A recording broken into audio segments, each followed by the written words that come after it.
hartosna.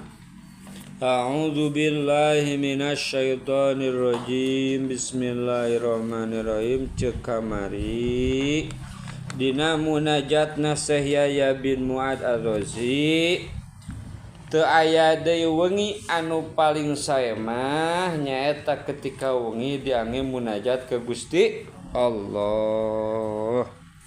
Oge walayati bun naharu illa bi taatika. Teu aya deui beurang anu dipake sae mah illa bi taatika, terkecuali lamun dipake ibadah. Jadi teu aya poe nu paling sae mah iwati poe eta teh beurang eta teh diangge ibadah ka Allah.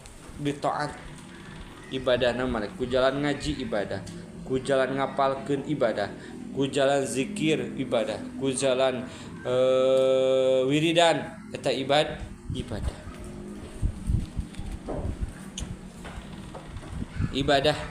Jadi teu aya siang anu sae iwati siang eta teh diangge ibadah ka Allah. Ae bi muwafaqati Amerika tegasna ngakuran kana parentahan Gusti Allah. Imtisalu awamirillah wajtinabun nawahi, ngalaksanakeun parentahan Allah, ngajauhan laranganna Gusti Allah. Ta eta beurang teh. Oge wala tatibu dunya illa bidzikrika. Teu aya deui dunya anu sae terkecuali illa bidzikrika, dunya eta teh lamun dipake eling ka Gusti Allah.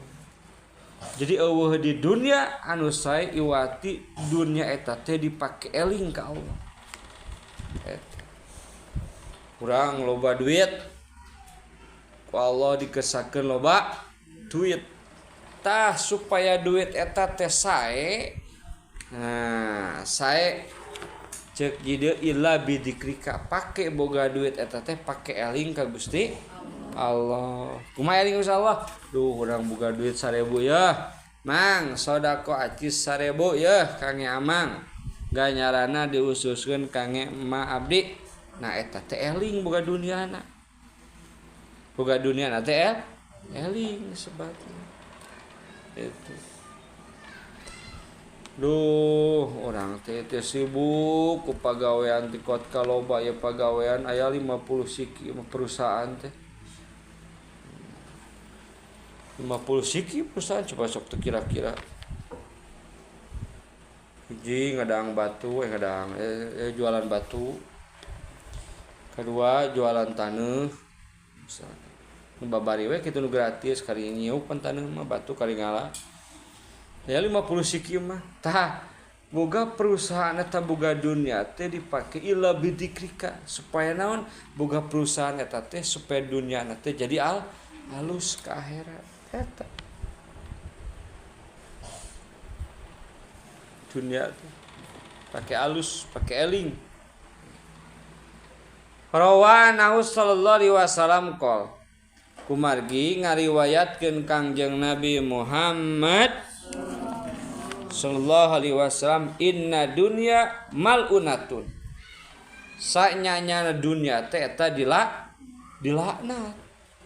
Ari hartina laknat teh jauh tina rahmatna Gusti Allah, eta laknat disebutna.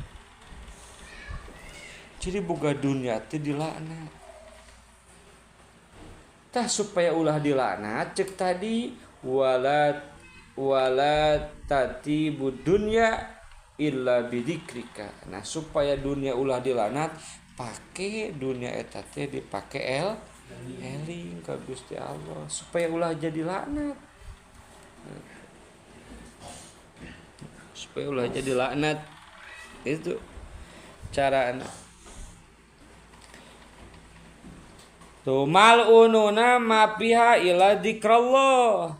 Dilaknat perkara-perkara anu aya dina dunya illa dzikrallah, terkecuali dunia neta lamun dipake dekir eling ka Gusti Allah tak eta mah teu jadi dilaknat teu jadi ya.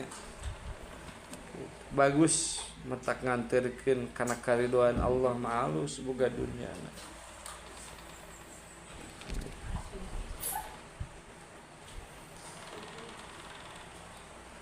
Wa ma walahu aliman wa muta'aliman jeung perkara-perkara anu ngurus eta jalma kana eta perkara anu diurus ku urang naon eta manfaatkeun dunia.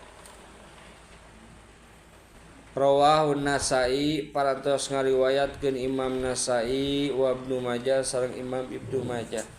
Wala tatibul akhirat illa bi afwika.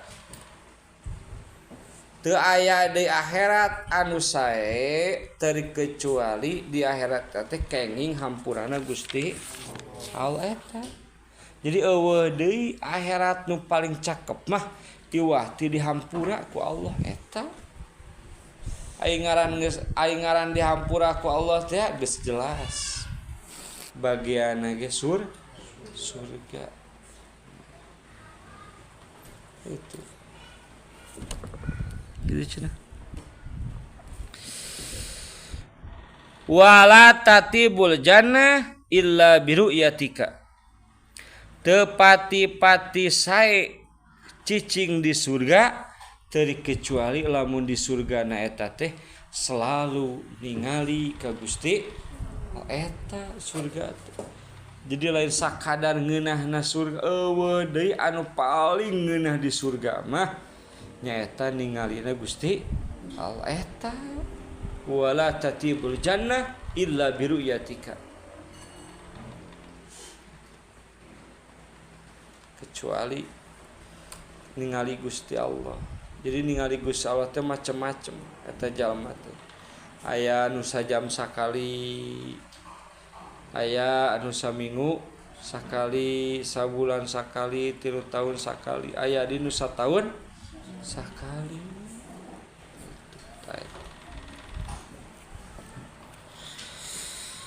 Rawa annahu qala wallahu alam.